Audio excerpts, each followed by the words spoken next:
So I wanted to talk about America's reaction to the prisoner exchange that brought Britney Griner home a couple of months back, right? I think the reaction from a large segment of the American population to her release is just disgusting.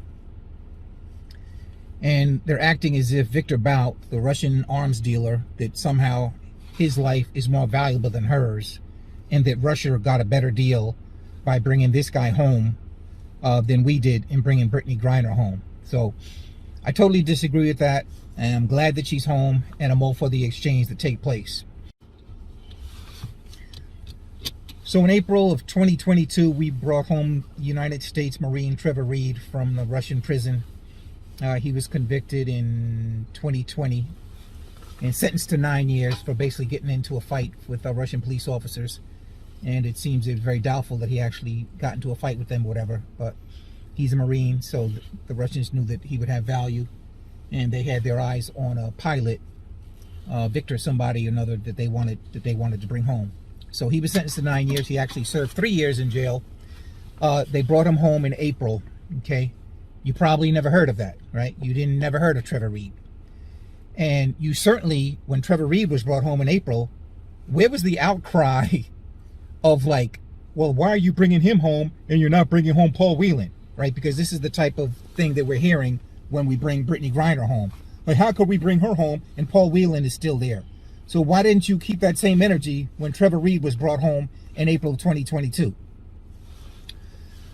Now, she was convicted of, having this hashish oil and vape or whatever. Is really stupid, whatever. Yeah, she was guilty of it, okay? Victor Bout, the one that we exchanged her with, was, known to be a notorious arms dealer.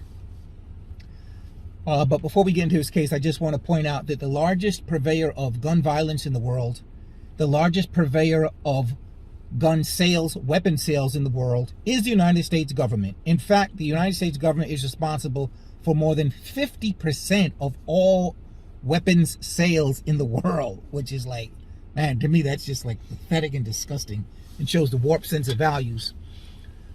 So anyway, so he was doing the same type of thing that our government was doing, right? During the Rwanda uprising, he sold weapons to both sides. He didn't care. He don't care what you want to use the weapons for. His thing is to make that buck, selling the weapons and move on. He also flew over 100 missions on the behalf of the United States, supplying our troops with weapons during these conflicts that we were having in the Middle East. Over 100 missions. It's documented that he was paid over $6.5 million for that, and probably a lot more than that, but that's the documented amount. Now, our government claims they didn't know that they were doing business with Victor Bout, which is, highly unlikely. But the truth is, the guy had 20-something shell companies. He had basically like his own Air Force with helicopters, airplanes, and jets or whatever. And he had like an unlimited supply of weapons, whatever. So whatever he was doing it,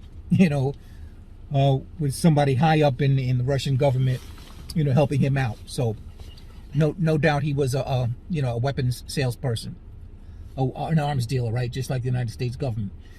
He was convicted of conspiring to kill Americans and sentenced to 25 years in jail.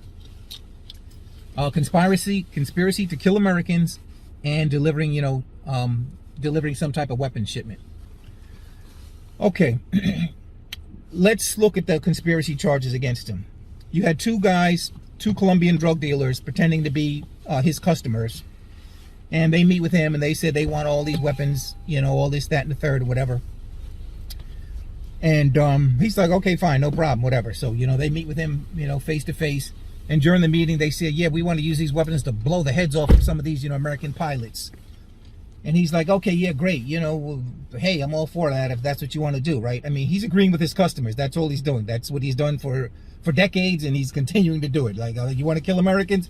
Fine with me, he says. They're my enemies too. So, yeah, you go ahead and do you, whatever, I mean, his thing is he just wants the money. He doesn't care. So that meeting was recorded, so that's how they get him on conspiracy to kill Americans. The judge sentenced him to the minimum sentence possible, right? Prosecutors wanted life in prison. The judge gave him the minimum because she said that you have not convinced her that he was going to actually go out and kill Americans And you wouldn't have got this commitment from him if you didn't have these two phony agents in there, you know, saying what they said. So he got the minimum, which was 25 years was the minimum. If the minimum had been 7 years, she would have sentenced him to 7 years. If the minimum was 5 years, she would have sentenced him to 5 years. As it is, he served 11 years. That's enough. I mean, that's enough as far as I'm concerned. 11 years that's enough. So he did 11 years. He gets out for this on this prisoner exchange.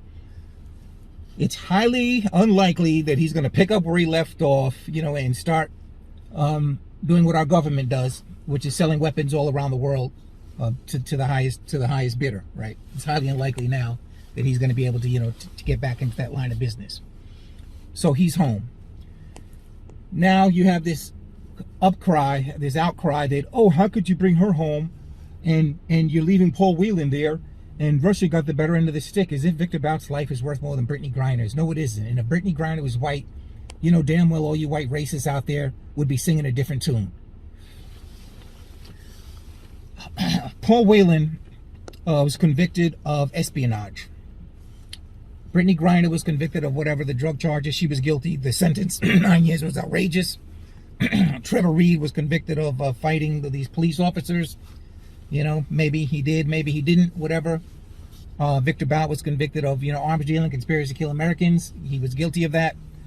Paul Whelan was guilty of espionage. I mean, I don't know if he was guilty, but it sure looks suspicious because the guy has citizenship in the United States, Canada, Great Britain, and Ireland. I've never met anyone that has the citizenship running concurrently in 4 different countries, you know, unless like you're a spy. So I don't know if he's a spy or not, but trying to equate his release with Britney's makes no sense. Okay, Russia wanted to exchange Britney for Victor Bout. They want to exchange Paul Whelan for another prisoner that they have in mind, whose name I don't remember, but that prisoner that they want for Paul Whelan is not in our custody. He's in a German prison. I guess he was convicted of something in Germany. So, you know, that makes it a little bit more difficult. It's a little bit more red tape involved because now we're saying to the Germans, what, that your courts, you know, don't matter to us and and whatever, you found him guilty, but, you know, we want him back or whatever. Anyway, it's a lot more difficult than that because he's not in our custody. So, you know, that's the reality of the situation. If you are really an American and you love America, then you should be happy that Britney Griner is home, not complain about it, okay? Like a fool. So, that's it. I'm out. In the words of Forrest Gump, that's all I have to say about that.